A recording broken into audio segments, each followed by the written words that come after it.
morning, guys. Today, we're going to discuss about the basic principal materials development by Tomlinson 1996.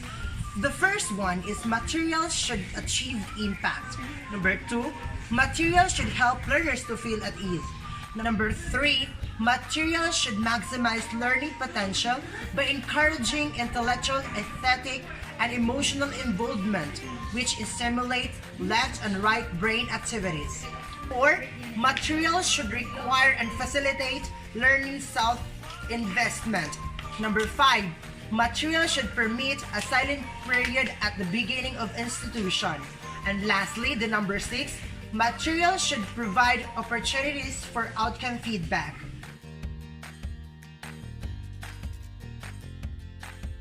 Seven kinds of instructional materials. Number 1 is textbooks. So the textbook is the main reference for the entire course. This is usually used for the teachers to arrange the units and the chapters, which can be labeled according to the themes, topics, skills, and also the grammar. Textbooks is also the structure or the function depending on the syllable types. It represents the reinforcement and remedial activities to support lessons in the textbook, or provide exercises and drills on specific skills in listening, speaking, reading, and writing. So number 3, the teacher's book, teacher's manual, and also the teacher's guide. So the teacher must have the teacher's manual so that the teacher can explain easily and the scope of the and sequence for the lesson so that the student can easily understand of what the teacher's given to them. The teacher must have a manual so that they can recap about the topic that combines the features of the textbook and the workbook. It will combines the work text, the workbook, and the textbook, and it reinforces the teaching points like those in the textbook. The fifth kinds of instructional materials is the module and self-learning kit, or the SLK. First is the SLK is more interactive than the other types or written types of items that appear in the workbook. The second, it develops independent study through self-paced instruction. And the third one, it contains post-test, pre-test, lesson inputs, exercise and drills, provision for self-paced learning. Reference book provides information on various topics. For example, encyclopedia, atlas, dictionary, and etc.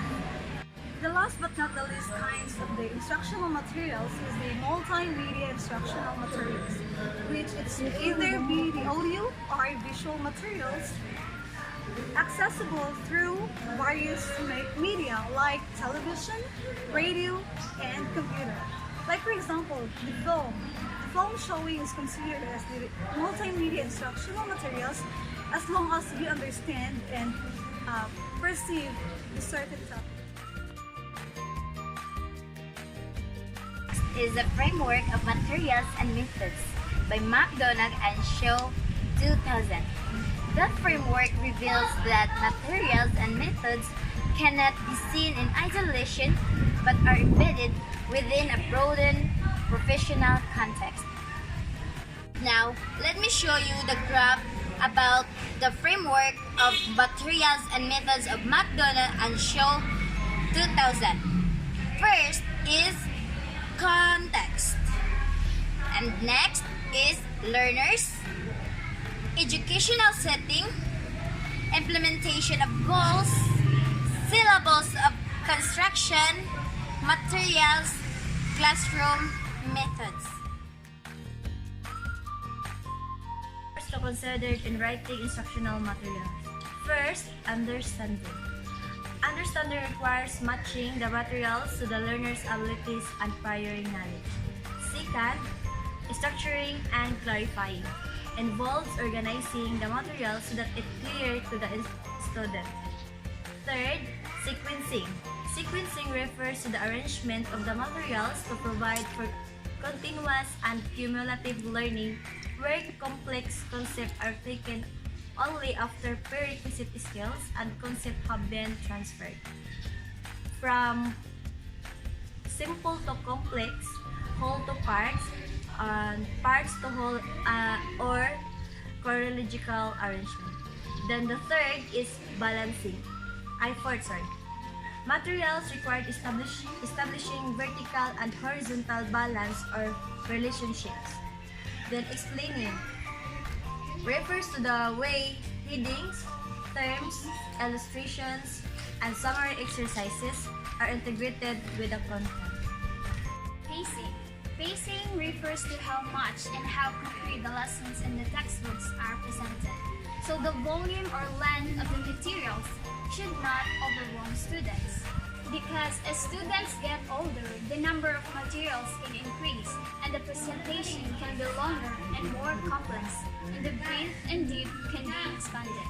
Viewing refers to the extent to which the materials allow students to link new ideas to old concepts in the form of review. High-achieving or older students can tolerate more rapid pacing than the low-achieving or younger students. Thus, the less proficient would need more review or linking done to the more proficient one. Elaborating. Elaborating ensures that students will learn through a variety of ways. The idea here is to provide in the textbook opportunities for students to transform information to one form to another and to apply new information to new knowledge by using various techniques such as comparing or contrasting, paraphrasing, summarizing, and predicting. It is a series of strategies for students to learn new materials. Transfer of learning may be done in various ways. Transfer of learning can be concept related, inquiry related, or learner or utilization related.